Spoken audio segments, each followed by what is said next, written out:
বাংলায় ফুটল পদ্ম, বাংলার মসনদে বিজেপি, গেরুয়া ঝড় পশ্চিমবঙ্গে, পরিবর্তন ফের একবার পালাবদল। 15 বছর পর পদ্ম ঝড়, পালাবদল। উত্তরে নিরঙ্কুশ, দক্ষিণে সুনামি।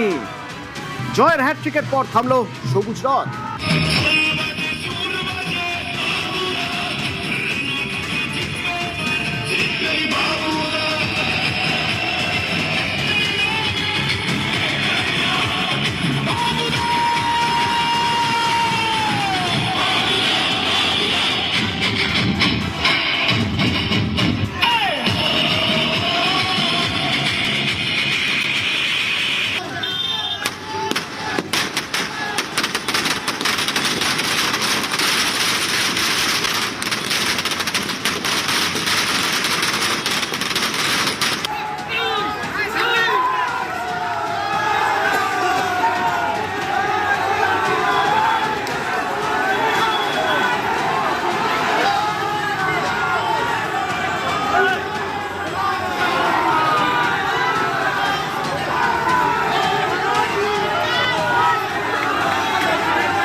দিকে দিকে সেলিব্রেশনের ছবি, উচ্ছ্বাসের ছবি, তারই মাঝে কোথাও অশান্তির আগুন। যেমন বীরভূমের নানুরে তৃণমূল সমর্থকের দোকান ভাঙচুর, গোডাউনে আগুন।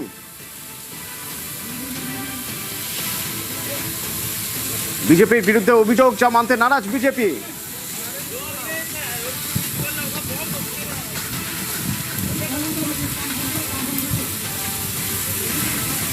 কারেন্টে তার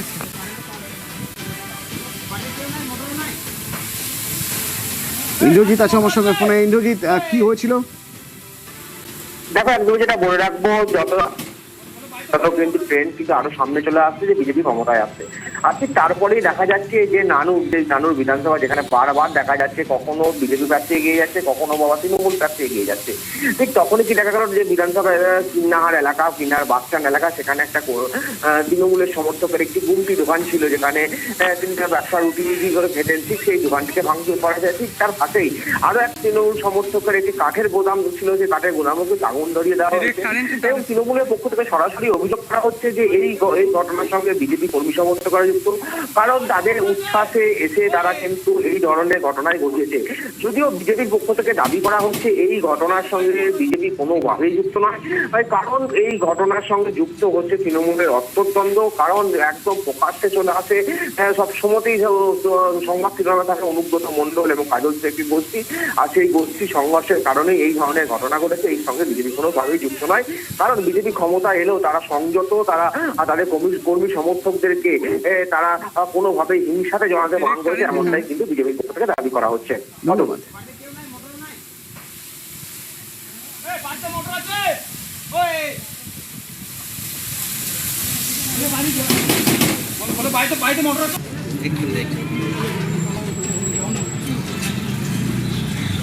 যে ছবি দেখছেন বীরভূমের নানুরের ছবি। তৃণমূল সমর্থকের দোকান ভাঙচুর করা, আগুন ধরিয়ে দেওয়ার অভিযোগ বিজেপির বিরুদ্ধে। বিজেপি যে অভিযোগ অস্বীকার করছে।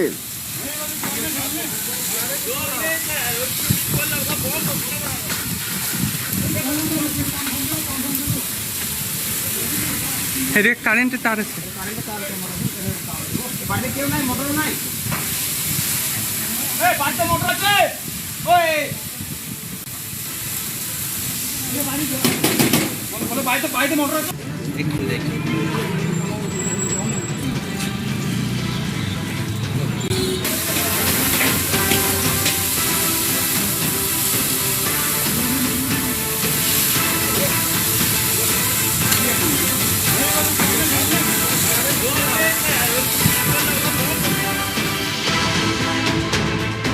রাজ চক্রবর্তীকে লক্ষ্য করে কাদা ছোড়া হলো গণনা কেন্দ্র থেকে বেরোতেই।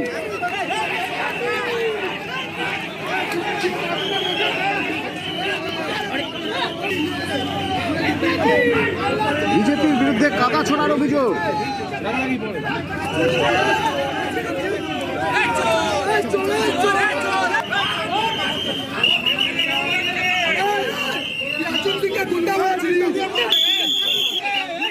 ব্যারাকপুরের তৃণমূল তৃণমূল প্রার্থী রাজ চক্রবর্তী।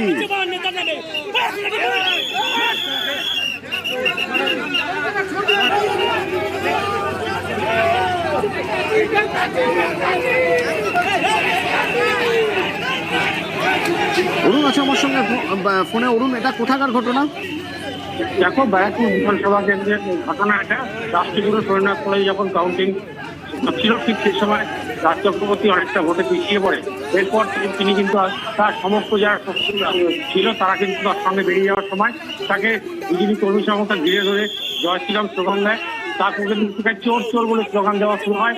তারপর পাশে যে কাদা মাটি পড়েছিল সেখান থেকে মাটি এবং ইট ছড়ে রাজ চক্রবর্তীকে তার দেহরক্ষী এবং তার বন্ধু যার কলিগ ছিল তারা কিন্তু সবাই তাকে বাইরে বের করে নিয়ে যায়। কিন্তু বিজেপি কর্মী সমর্থকরা তার পিছন পিছন যায় এবং গেট অব্দি গিয়ে তারপর পুলিশ তাকে করিডোর করে তাকে বাইরে নিয়ে চলে যায়। ধন্যবাদ।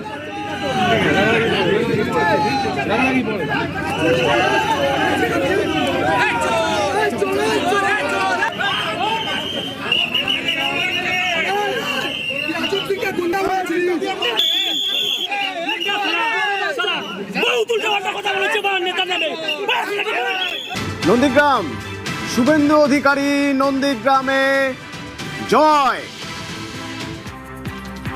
ফের একবার নন্দীগ্রাম থেকে জয়ী শুভেন্দু অধিকারী।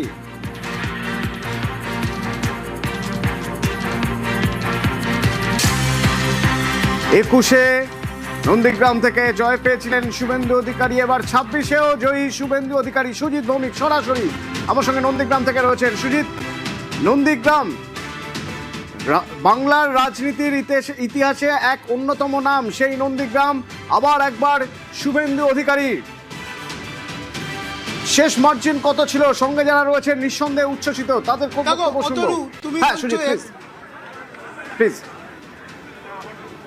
দেখো অতনু, তোমাকে জানিয়ে রাখি 21 এবং 26 বললে পুরোটা বলা হবে না। শুভেন্দু অধিকারী নন্দীগ্রামে জয়ের হ্যাট্রিক পেলেন।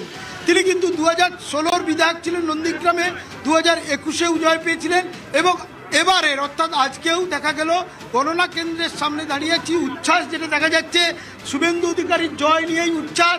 এবং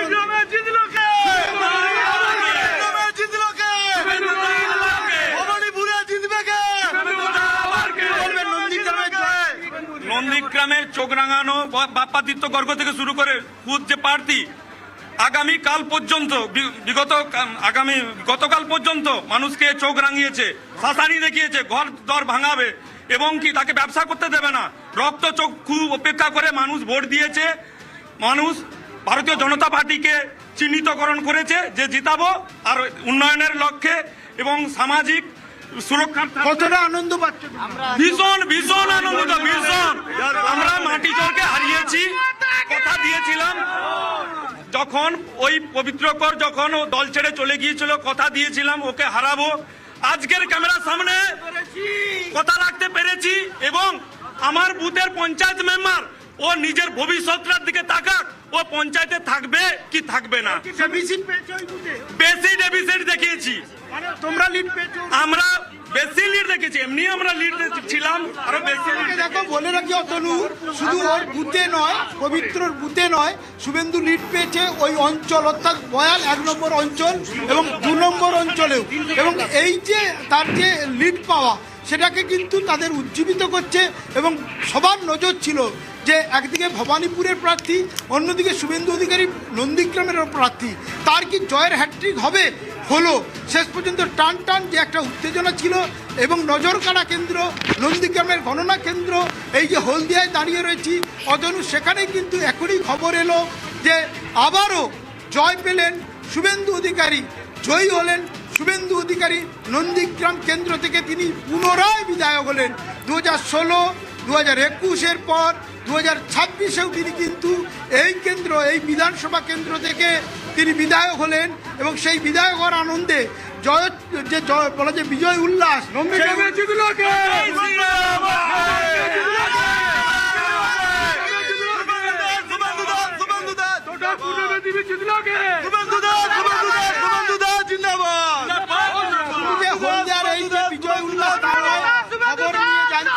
গোটা জেলা জুড়ে যেহেতু খুব ভালো ফল করেছে বিজেপি, সে কারণে নন্দীগ্রাম থেকে নন্দকুমার, কোলাঘাট থেকে কাঁথি, সর্ব জায়গায় এরকম ভাবে কিন্তু গেরুয়া শিবির বলা যায় বিজেপির কর্মী সমর্থকরা তারা কিন্তু আনন্দ করছেন। কারণ এই জেলায় বিজেপির যে ফল সেটা যথেষ্টই কিন্তু ভালো হয়েছে বলে দাবি করছেন বিজেপি নেতৃত্ব, রাজনৈতিক মহল।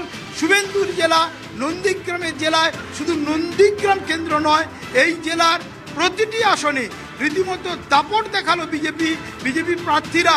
একেবারে ভোট গণনা শুরু থেকে আজকে এখনো পর্যন্ত দেখা যাচ্ছে তারা একেবারে রীতিমতো বিরোধীকে পর্যদুস্ত করেছে এবং তাদের যে আনন্দ উচ্ছ্বাস সেটাই কিন্তু দেখা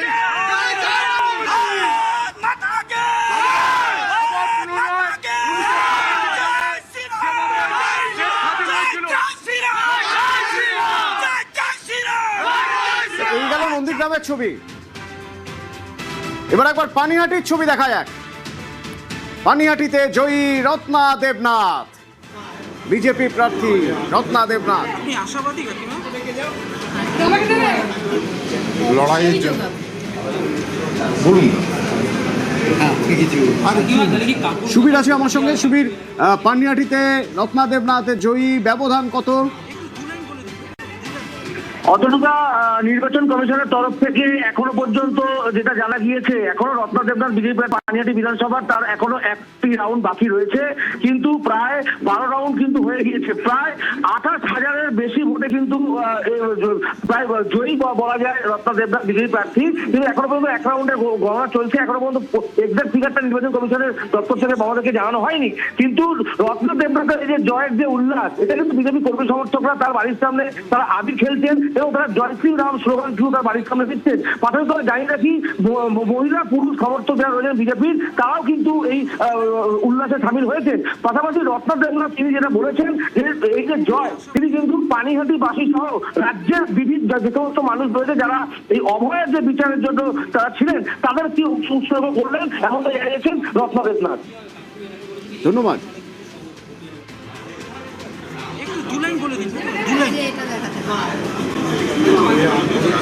আপনি আশাবাদী কাকিমা লড়াইয়ের জন্য? বিধাননগর ব্যাপক উত্তেজনা, বিজেপি তৃণমূল গন্ডগোল, স্লোগান পাল্টা স্লোগান। তৃণমূল এজেন্টদের বের করে দেওয়ার অভিযোগ কাউন্টার সেন্টার থেকে।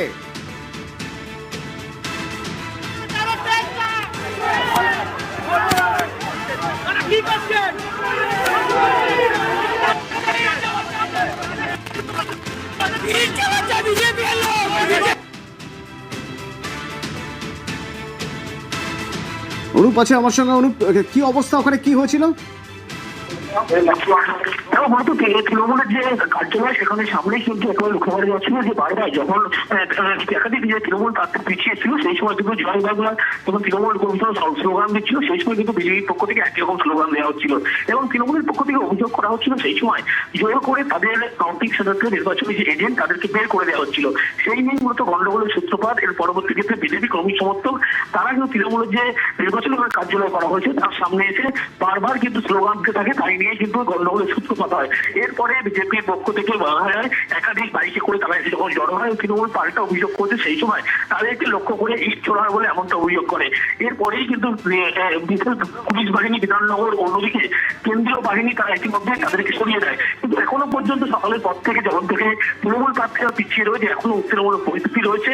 চারিদিকে যেমন বিজেপি কর্মী সমর্থক তারা যেমন রয়েছে এবং কাউন্টিং যে সেন্টারের কাছে গিয়ে যেখানে তৃণমূলের কার্যালয় করা হয়েছে সেখানেই কিন্তু একেবারে দেখা যাচ্ছে বারবার বিজেপির পক্ষ থেকে বাইক বাহিনী আসছে এবং সেখানে জয় শ্রীরাম স্লোগান চালিয়ে কিন্তু দফা দফা উত্তরমূলক পরিস্থিতি তৈরি হচ্ছে।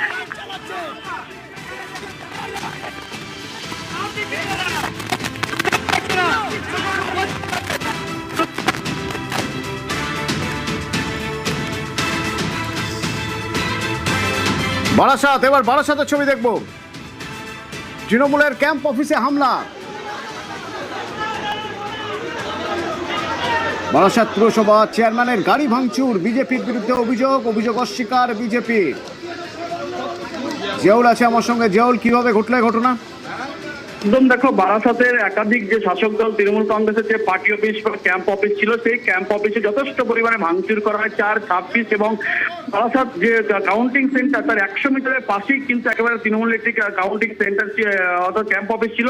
সেই ক্যাম্প অফিস কিন্তু যখনই এই তৃণমূল কংগ্রেস বিজেপির প্রার্থী যখন জয়লাভের দিকে এগোচ্ছে, সেই সময় কিন্তু সেখানে গিয়ে হামলা করে এবং যথেষ্ট পরিমাণে ভাঙচুর করা হয়। টেবিল, চেয়ার এবং টিভি থেকে শুরু করে পার্টি অফিস ভাঙচুর করা এবং একাধিক যে কাউন্সিলরের গাড়ি ছিল সেই গাড়িগুলো কিন্তু ভাঙচুর করা হয়। কিন্তু সমস্ত অভিযোগ অস্বীকার করছেন বিজেপির পক্ষ থেকে যে তেমন কোনো ঘটনাই ঘটেনি। কিন্তু যেভাবে একের পর এক পার্টি অফিসে হামলা, একের পর এক গাড়ি ভাঙচুর, ফলে এখনো পর্যন্ত এই ঘটনায় তৃণমূলের বেশ কয়েকজন কর্মী কিন্তু গুরুতর জখমের জন্য হাসপাতালে ভর্তি করা হয়েছে। ফলে যথেষ্ট উত্তেজনা পরিবেশ তৈরি হয়েছে বারাসাতের একাধিক ওয়ার্ডে। এই মুহূর্তে কিন্তু যথেষ্ট উত্তেজনা পরিবেশ তৈরি রয়েছে। ফলে যেভাবে একের পর এক পার্টি অফিসে ভাঙচুর করা হচ্ছে, মারধর করা হচ্ছে এবং বিজেপির মূলত দেখে বিজেপির ক্যাম্প, তৃণমূলের ক্যাম্প অফিসগুলোই ভাঙচুর করা হচ্ছে এবং একাধিক তৃণমূলের পার্টি অফিস দখল করার অভিযোগও সামনে উঠে আসছে। ফলে যথেষ্ট পরিবেশ উত্তেজনা পরিবেশ তৈরি হয়েছে বারাসাত শহর এলাকা জুড়ে। অথচ ধন্যবাদ।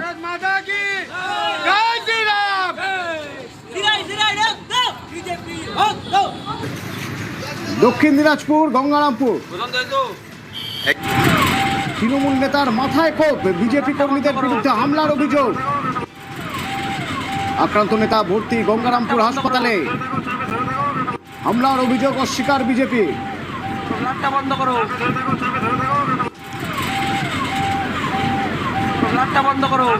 সুজন রয়েছে আমার সঙ্গে। সুজন, কি হয়েছিল?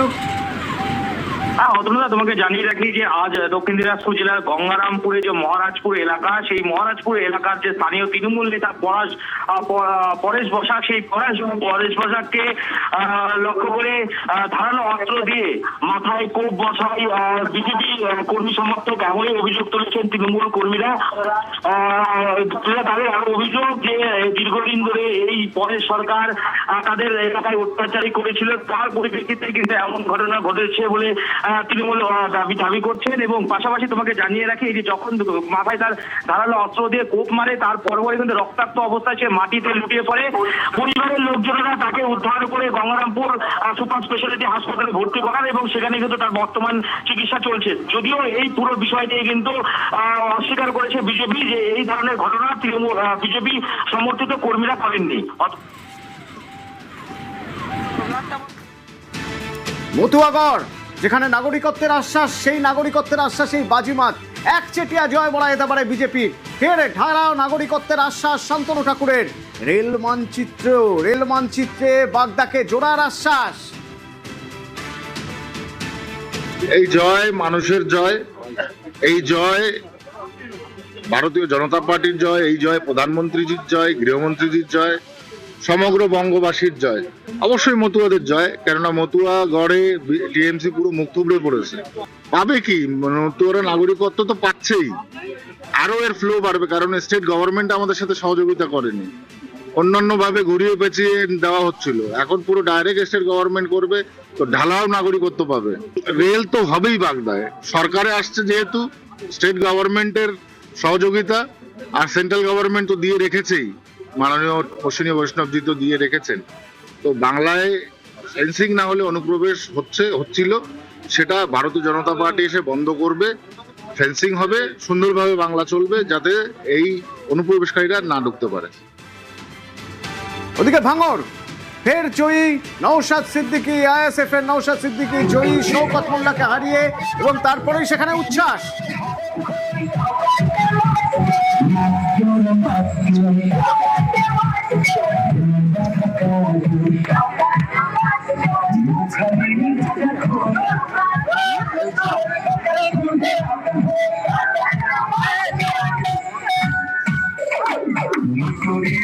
কল্যাণ আছে আমার সঙ্গে। কল্যাণ, ব্যবধান কত হলো?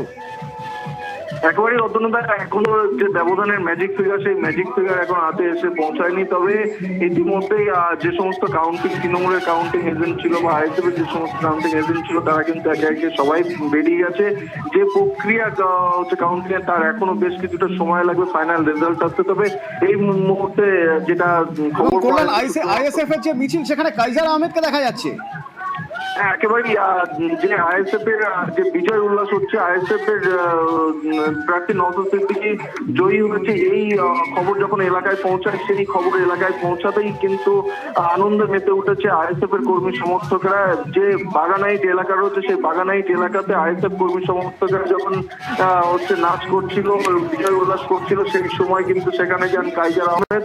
তিনি তৃণমূল নেতা, কেন এই আইএসএফ এর বিজয় উল্লাসে তিনি সেই নিয়ে তাকে প্রশ্ন করা হলে তিনি পরিষ্কার জানান কি যে এলাকায় যাতে শান্তি বজায় থাকে, সেই কারণেই তিনি আইএসএফ এর বিজয় মিছিলে এসেছেন সৌভাতৃত্ব দেখাতে। তবে যে ঘটনা ঘটেছে তার কিন্তু মূল অভিযোগ হচ্ছে শওকত মোল্লার বিরুদ্ধে। শওকত মোল্লার কারণেই ভাঙড়ে হেরে গেছে তৃণমূল বলে তিনি